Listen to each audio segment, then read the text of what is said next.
The Ohio Harness Horsemen's Association presents Freshman Focus, a look at 2-year-olds in training across the Buckeye State.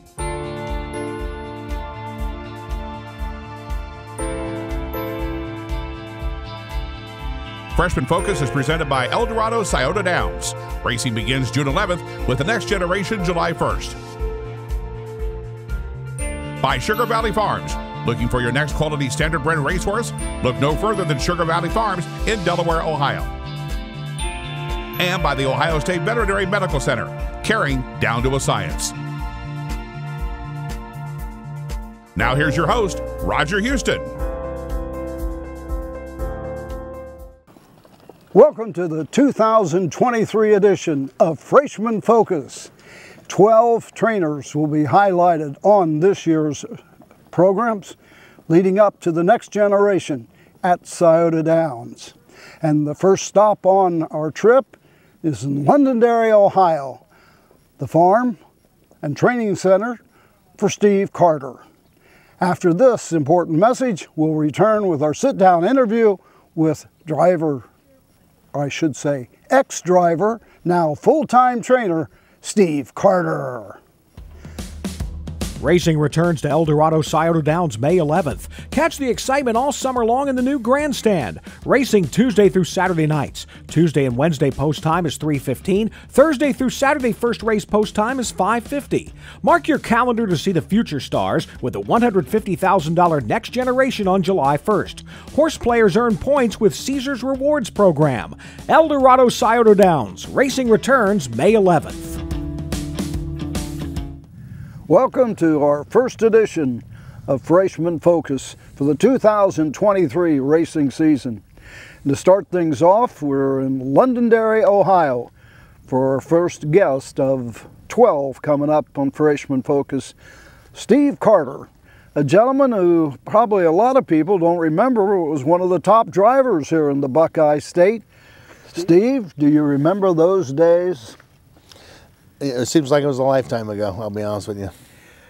Earnings of $7.1 million. Do you have any idea how many wins you've had in harness racing? I think somebody told me a little over 2,000. 2,143 wins.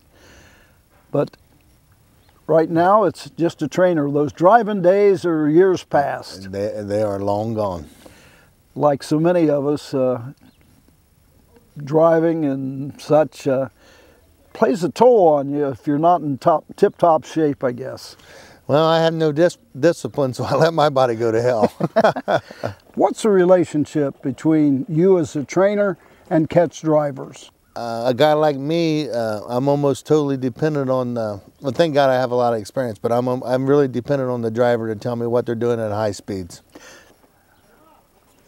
Another question that comes to mind is, how do you choose the driver for the particular horse? Well, if the trainer has the horse ready to race, more than likely there's about 10 guys at the track that can get the job done. Yeah. Is that a rough decision to make, or you just have to take what's available? It is a rough decision, especially on the stake colts. Some of the leading trainers already have drivers lined up, and we do our best. Yeah. Just how large is the Steve Carter operation? I think there's 40-some in there, 40 on the farm. And the 2-year-olds probably, what, 15, 16? Yeah, 15 or 16 or so, yeah. Any of those 2-year-olds stand out of the ones that we're going to feature this week? They all look like they're going to turn into racehorses. I really don't get high on them until I watch them qualify. You mentioned qualifying. Just when does that come about in the season? Oh, I think we qualify, well, what, 1st of June, somewhere around June something. Got any for the next generation this year? I don't know if anybody put them in or not. I don't think so. Maybe Randy Young might. He bought a spot last year. He might have bought one this year. I don't know. I don't know if those spots have been offered. Yeah, he might buy one. Randy, he likes to gamble. Yeah. Do you have a preference between trotters or pacers? No, whichever ones are good ones. How do you choose the horses? You got some homebreds and such, but what's your #1 thing you look for in a horse that you're going to put in a stable? Oh, I would have to say it's breeding. I don't think breeding lies. Now today, the 11 horses that we're featuring, you've got quite an assortment, but I do notice there are 3 long toms. Yep, 3 long toms. I do some work for Midland Acres, and they've all come from the Midland Acres farms. You also have 2-year-olds by Yankee Cruiser, Fear the Dragon, Down by the Seaside, Volstead, Lather Up, and Bit of a Legend Inn. So kind of a well-balanced stable. All my clients bred most of those. They don't like going out and spending a lot of money for the yearlings, so we just work with what we got. The ones that you did buy at the sales, do you have a price range that you look for? Whatever my clients were wanting to spend. They spent, most of the time they spent $20,000 to $30,000 this year. Yeah. The one that kind of stands out for me, at least the ones we saw today, I like that Dragon's Better by Fear the Dragon. He looked pretty sharp out there. Yeah, he's out of a half-sister to Kuma Son Laden, and it's very nice gaited. The other one I think I want to ask you about is Midnight Daydream. Midnight Daydream's out of a Ken Worthington mare, I think, and she's produced a couple that's either got a mark of 53 or 54. They're probably my 2 best ones. Gee, I did pick the right one. I didn't know if you had insider trading or not. I was thinking when you said that, I said, is Roger really that good? That's what I thought. Yeah, but there you go. Let's put it, I'll be honest, folks. I talked to Ben. Okay, there you go. There you go. Yeah. Well, Steve, we wish you well in your efforts and such, and appreciate you giving us some time to sit down and talk with us today about your horses in your barn. And we're going to go into the barn and take a look at some of these 2-year-olds that we're featuring today. But best of luck to you in the 2023 racing season. Well, we need it. We'll need it, and I greatly appreciate the opportunity to you guys come down here and give me a little TV time. That's the one and only Steve Carter. So we're going to move into the barn and take a closer look at the 11 horses we're featuring today after this important message. Athletes, they come in all shapes and sizes. They catch, they leap, they run. Some athletes even come with 4 legs and paws and hooves. When these beloved family members need care, remember the Ohio State Veterinary Medical Center. Ohio State experts wrote the book on exceptional animal care and know how to get our best friends back on their feet. The Ohio State Veterinary Medical Center. Looking for your next quality standardbred racehorse? Look no further than Sugar Valley Farm in Delaware, Ohio. Sugar Valley's lineup of stallions includes world champion Down by the Seaside, Lather Up, the fastest horse in harness racing history, Little Brown Jug champion Well Said, and the newest stallions to the Sugar Valley lineup, Adios champion Catch the Fire, and the son of Hambletonian champion Muscle Hill, Marseille. Sugar Valley Farm, the home of champions. Welcome back to Freshman Focus, and the first we're going to take a look at the gelding Commander Tom by Long Tom out of For Love of Lindy. Yeah, this is Commander Tom. He's a Midland Acres Long Tom. He's had, I think he's the 4th foal, and there's 6 people that own him, and I can't remember all their names, but they all own 1/6 of him. Okay. I noticed that all the horses that you bought at the sale or homebreds were colts, and now they're all geldings. Is that something you do to all your colts? Yeah, about 99.9% of the time I geld them all. I've only had one that's come back and bit me a little bit, Charlie May. Yeah. Are they easier to break and less chance of anybody getting hurt and stuff like that? Oh, yeah. They're like day and night difference to me. They turn into really nice horses to be around, in my opinion. Mm-hmm. How is Commander Tom out on the track? Oh, he's very nice gaited, a little on the lazy side, but with work, I think he'll come right out of that. This is Commander Tom by Long Tom. This is Long Tall Sally by Long Tom, a filly. Got some white on her head, and she looks a little small. Yeah, she's small, but she's got a lot of muscle mass to her, big gaited. This filly went through the sale at Circleville there, and they gave her to Freddie Grant, and down there in Florida, she was acting up a little bit, so they sent her up here to see what I could do with her. But so far, she's been really good, and a lady in California owns her with Jake, and hopefully she does pretty good. she almost a red filly. Yeah, she has a funny collar to her. No hair, I like that. Yeah. Don't have a lot to brush. One thing for sure, she's going to stand out on the track just with her looks. Oh, you know who she is. By just her gait alone, will let you. She'll let you know who she is. Very big gaited. This is Long, Tall Sally. This is the gelding Rusty the Cruiser by Yankee Cruiser. First black that I've seen. Yep. First black one. He's a dark one. Mm-hmm. How's he been? Oh, very nice. A little on the lazy side. Nice gaited. Bill bought it. Somebody said he's like his owner, a little lazy. Little lazy, but Bill bought him out of the Springfield sale in August at up there at Springfield, I guess what it's called, the blooded horse sale at Springfield. Step in there, Bill. Don't. But you're the part owner of this horse, huh? Or On the paper, owner? but my 10-year-old will tell you she's the owner. Are we getting? Your 10-year-old is responsible for this horse in your stable. Absolutely. I was trying to buy a better broodmare when I went to the sale, and she threw a little fit and won. Yeah. How much you have to pay for? $9,500. $9,500. I thought it was a pretty good deal for the way yearlings are going now. So. Yeah. You like what you've got out on the track? So far, yeah, he's a pretty good gaited horse. Like Steve said, he can be a little lazy, but he gets company, he picks up. This is the gelding Rusty the Cruiser. This gelding is Fond of the Sea by Down by the Seaside, of I'm Fondue of You. Seems to be a pretty good size Down by the Seaside. Yeah, he's a big colt, big clumsy colt. He gets better with speed. That's why we're still going with him probably. He's owned by Adam Freeland in New York and Hunter Holden of Grove City, Ohio. Adam picked the horse out because he liked the breeding, and Hunter bought a part of him because he was down by the seaside. So that's where we're at there. And, you said he was a clumsy colt. Do they ever get out of that? Oh, he's clumsy going slow, but when you make him go fast, he gets pretty good gaited. So it's in the head? In the head or lack of concentration. But when you focus him up, he's pretty nice.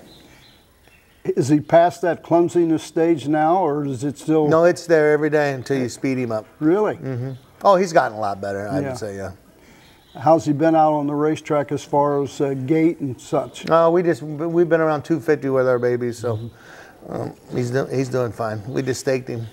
When will you get to the range of, let's say, 220, 225? How much do you take off each week or so? In March, I'm at 35, April 25, May 15. I go 15 on the farm track here. We're getting pretty close to qualifying. Now, here on the farm track, what's you'll qualify at Scioto Downs. If you go a mile here in 210, what's that kind of equal to at Scioto in your opinion? Well, for sure, if you're going 210 to a jog cart, it's got to be 2 minutes. Then race bikes. So you look to get in that 210 to 215 range. Yeah, we might. Yeah, if we get down there, we might work them in 2.8 here, 2.7 to race bikes. We usually qualify them twice before they go to the races, or one will do it? Yes, twice. Pretty sure twice. First time they got stage fright, second time they better be focused. This is Fond of the Sea by Down by the Seaside. This is Bitta Bang, gelding by Bit of Legend Inn out at Kitty Kitty Bang. And another one that looked fairly decent out there on the racetrack. Yeah, this is a Bit of Legend. I have a couple of them. I really like both of the Bit of Legends I have. They clean going, very athletic. Doesn't, when you ask him to go, he takes right off. He was originally, and we just got done castrating him a couple weeks ago, and healed up really nice, and we're on our way. He's owned by Sherry and Jack Fisher too. By the way, the horses that have that foreign stallion blood in them, have you noticed any difference between those yearlings and the ones that are U.S. stallions? Well, I've never bought many of the foreign studs, so I don't really know, but so I really couldn't tell you, but they seem to be doing pretty good. People buy them all the time. This is Bitta Bang by Bit of a Legend in. This is the one I put the star beside, Dragon's Better, a gelding by Fear the Dragon out of Better Than Graduate. Pretty nice colt, gelding I should say. Yeah, he's a nice bred horse. He's out of a half sister to Kumis and Laden. We had his 2-year-old last year. This one here's a little bigger, a little better gaited. Got a little, hopefully you can go about 3 seconds faster and put him in the sire stakes. So. Do you notice that most of the 2-year-olds that you have certain traits of the stallion or of the mare? Well, I trained the mare. I think they bought the mare off Ronnie Burke. I did train the mare. She was really big gaited for a little horse, but she was a little horse. And then this one here definitely has the Fear the Dragon attitude. He doesn't put up with much stuff unless he wants to do it. So they give you a little bit of problem starting out at least. Yeah, well, he got a lot better since we castrated him, but you definitely can know that he's a Fear the Dragon. You mentioned when you castrated him, is there a certain time of the season that it's best to do it? Sooner the better with me, as soon as I'm breaking them, so I can turn them out, get them out. Yeah, that's what I like to do. So then you really don't lose any time with them? No, they heal up when you're breaking them, and they're good to go. They come back in like old horses. This is Dragon's Better by Fear the Dragon. This is the homebred gelding, Bronx Drifter by Yankee Cruiser out of Pascal's Wager. You notice any difference between the homebreds and the ones you buy at the auction? Well, I think the homebreds are a little farther behind on development than the ones at the sale. The people who are selling them really do a fabulous job about making them look as best they can, I guess, as one would say.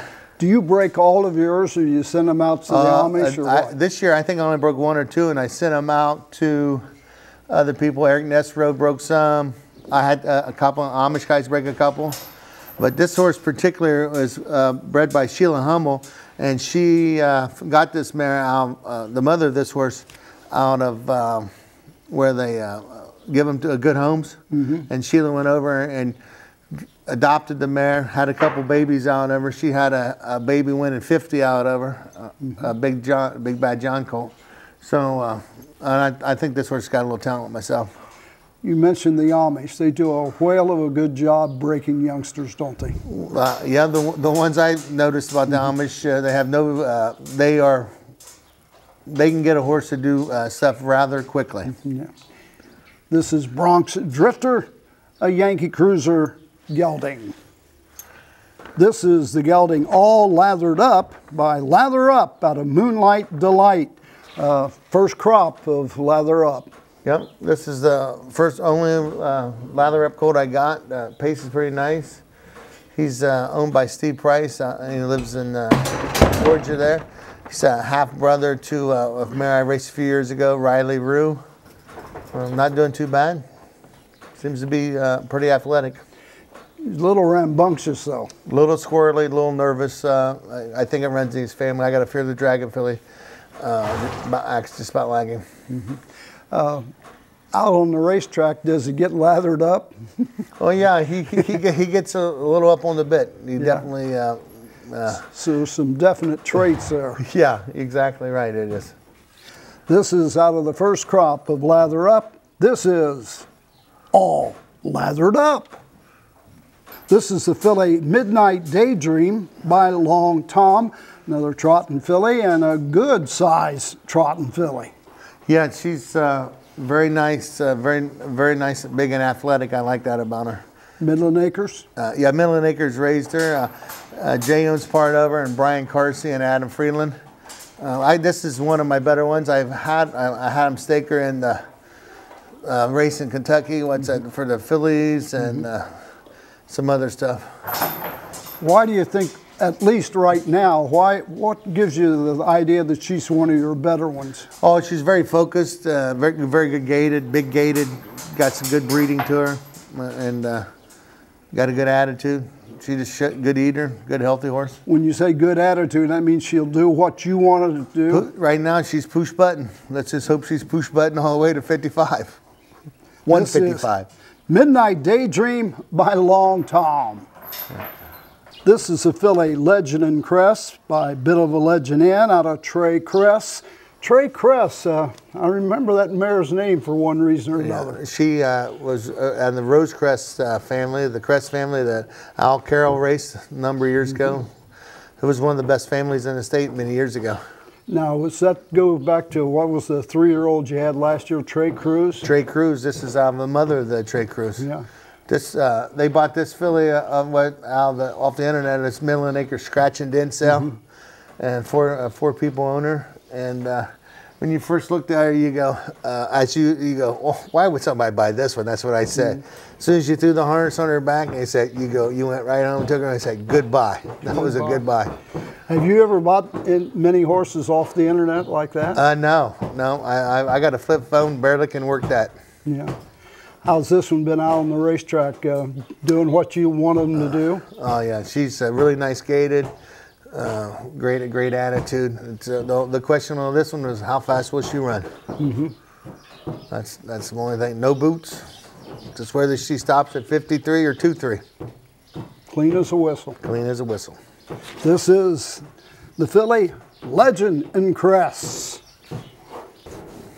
This is Chipstead, a gelding by Volstead out of Smart Chip, and one of the trotters that you got in your stable.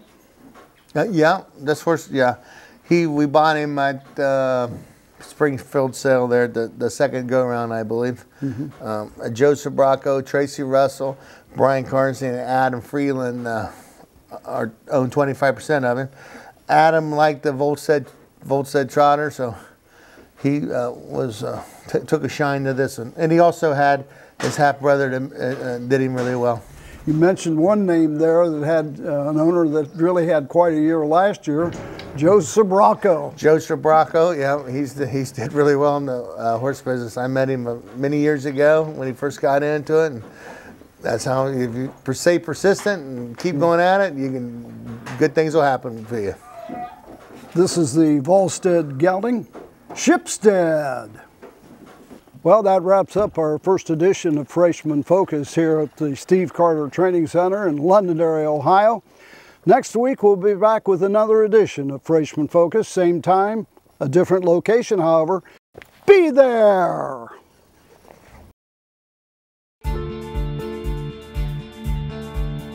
This has been Freshman Focus, a look at 2-year-olds in training across the Buckeye State. Freshman Focus is presented by Eldorado Scioto Downs. Racing begins June 11th with the next generation July 1st. By Sugar Valley Farms. Looking for your next quality standardbred racehorse? Look no further than Sugar Valley Farm in Delaware, Ohio. And by the Ohio State Veterinary Medical Center, caring down to a science. Freshman Focus is a presentation of the Ohio Harness Horsemen's Association.